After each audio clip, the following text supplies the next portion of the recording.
And then we started to visualize that. We started to create concept mockups.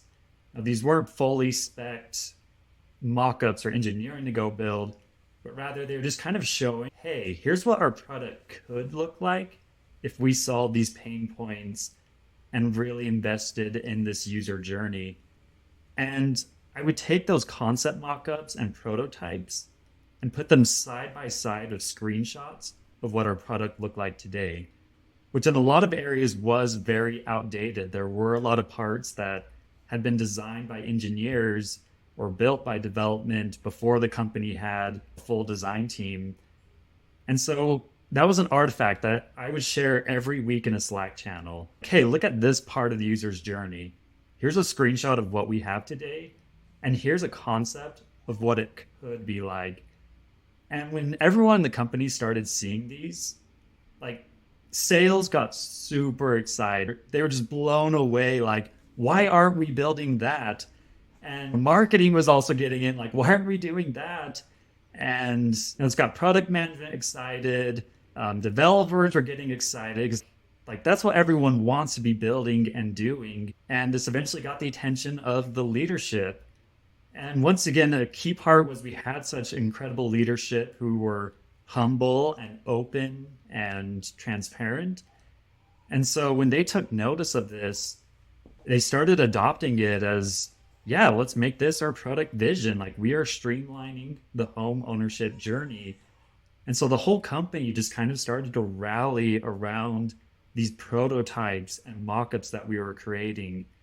And they were very aspirational. We're talking about things that were, 3 to 5 years to finally get to, but kind of set like a North Star, a direction. Just everyone was rallied around, how do we get there? And that's when you have compelling artifacts or a compelling vision, is the whole company's just rallying around these things that design is creating, and it's changing their thinking, it's changing the decision making.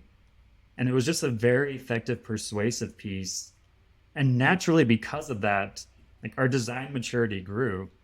People were no longer just expecting mockups from us or UI for random Jira tickets, but they were starting to see us as these connectors, these facilitators, these people that can help take problems or pain points and problems and actually create that into a cohesive solution that then development can take and break down and figure out the order of releases, or we can strategize, where should we start? What's the step one and the step two?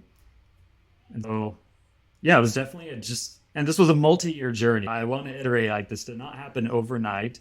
This wasn't just sharing one presentation or one artifact, but it was a process of repetition, and it was a journey, and we brought the whole company on that journey.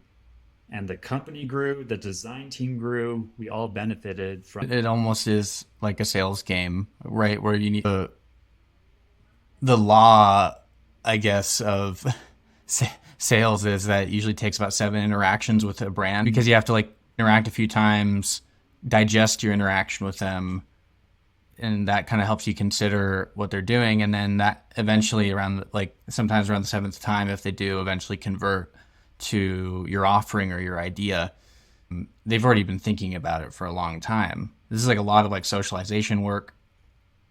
So yeah. so since it wasn't like a big presentation and you weren't doing a big hard sell, like what do those interactions look like? What was kind of like your game plan as you're socializing these visioning mock-ups and artifacts? Yeah, that's a great question.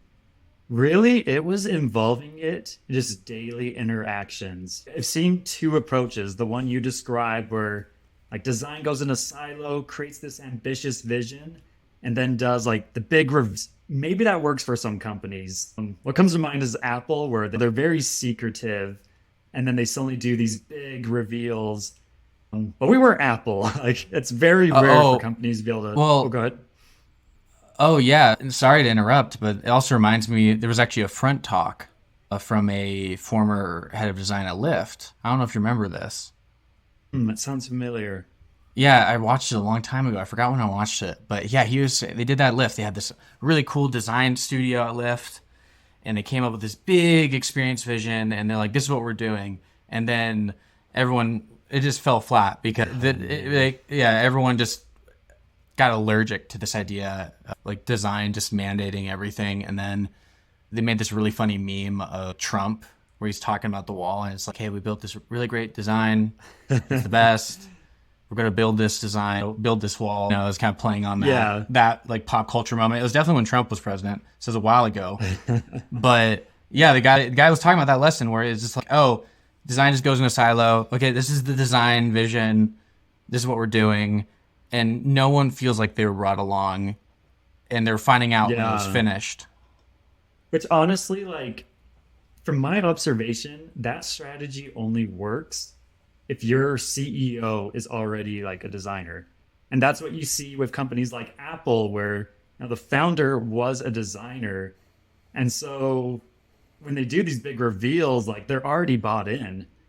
But when you're at a company where the founder doesn't have that design background, or maybe their background is in sales or marketing or development or whatever, but it's probably not going to work. And so instead, what you need to do is you need to bring the whole company on that journey, and you need to involve them in that journey. And that was one thing that was so effective as I was sharing all these kind of vision concepts on a weekly basis. I was publicly sharing them with the entire company in a Slack channel that anyone could see and anyone could comment. And this made it very collaborative. People were commenting on it. Some people were calling out assumptions or challenging parts and pieces. And that's great.